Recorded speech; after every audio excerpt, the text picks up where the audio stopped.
Tahun 2023 menjadi tahun yang penuh tantangan bagi seluruh sektor industri, terutama pada industri telekomunikasi. Sebagai emiten telekomunikasi raksasa di Indonesia, Telkom Indonesia meneruskan langkah transformasi melalui ketiga pilar bisnis digital, seperti digital connectivity, digital platform, dan digital services. Strategi utama Five Bold Moves, hal ini dilakukan untuk memaksimalkan peluang, meningkatkan daya saing, dan value creation dalam menghadapi tantangan di 2023.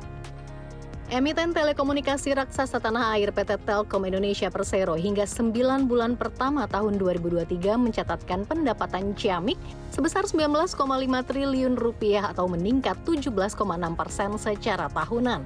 Ditopang dari meningkatnya kinerja bisnis data, internet, dan IT services serta IndiHome. Langkah transformasi perseroan Five Bold Moves salah satunya inisiatif Fixed Mobile Convergence atau FMC melalui integrasi IndiHome ke Telkomsel pada Juli lalu mulai menunjukkan sinyal positif.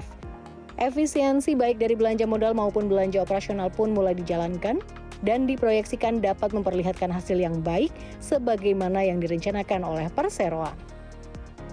Begitupun dengan nilai sinergi dari IndiHome dan Telkomsel yang sudah dipersiapkan dengan cermat. Diharapkan seiring proses dan waktu yang terus berjalan, potensi peningkatan revenue dari sinergi keduanya dapat menunjukkan hasil mulai awal tahun depan.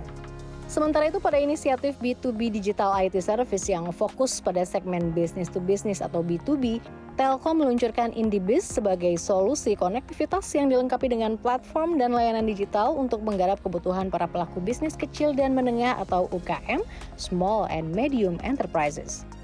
Pada keterangan resmi, Direktur Utama Telkom Ririk Adriansyah mengatakan langkah transformasi melalui inisiatif FMC mulai menunjukkan progres yang positif dan value serta cost efisiensi.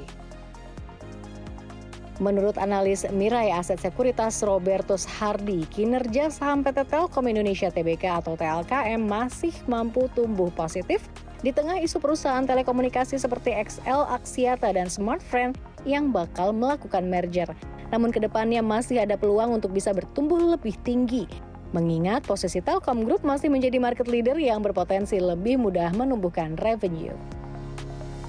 Kita juga ngelihat sebenarnya sih Telkom ini masih menjanjikan peluang sih bagi investor sekarang ini, mungkin masih bisa dipertimbangkan sebagai salah satu peluang investasi juga, karena menurut kita sih meskipun pertumbuhan dari segi revenue ataupun EBITDA-nya itu enggak setinggi seperti yang emiten peers-nya yang lainnya, tapi kedepannya sih masih ada peluang untuk bisa bertumbuh lebih tinggi lagi kalau menurut kita, karena posisinya kan sekarang ini Telkom Group mungkin utamanya Telkomsel dan juga IndiHome itu kan masih sebagai market leader. Yang menurut kita sih sebagai market leader masih akan berpeluang atau lebih mudah untuk bisa menumbuhkan dari segi revenue, ARPU maupun pada akhirnya juga akan bisa berdampak positif pada pergerakan harga sahamnya seperti itu sih.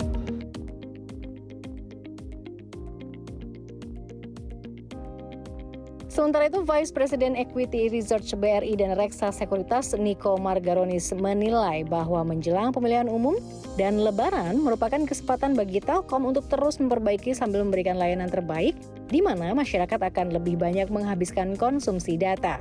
Ditambah dengan kehadiran FMC disebut akan menghasilkan modernisasi layanan telekomunikasi generasi baru, serta memberikan keleluasaan terhadap pelanggan untuk dapat menikmati layanan melalui jaringan fix maupun mobile yang terintegrasi.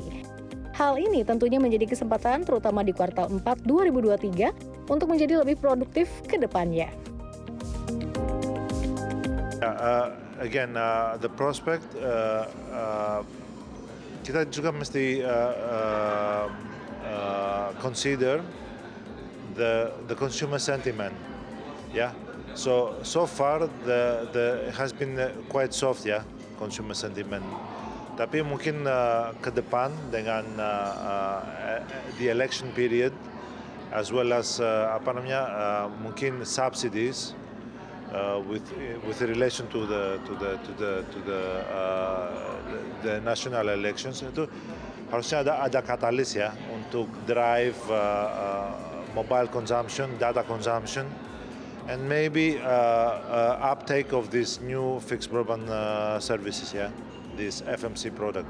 So we see a very good opportunity, yeah, in Q4 with more leisure time.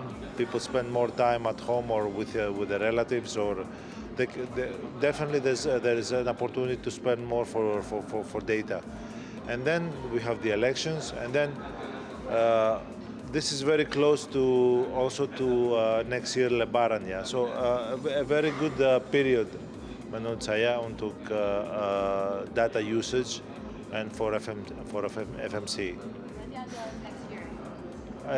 Yeah, there's a good 6 to 9 months yang bisa bilang bisa jadi produktif, ya. Itu si Telkom sama Telkomnya.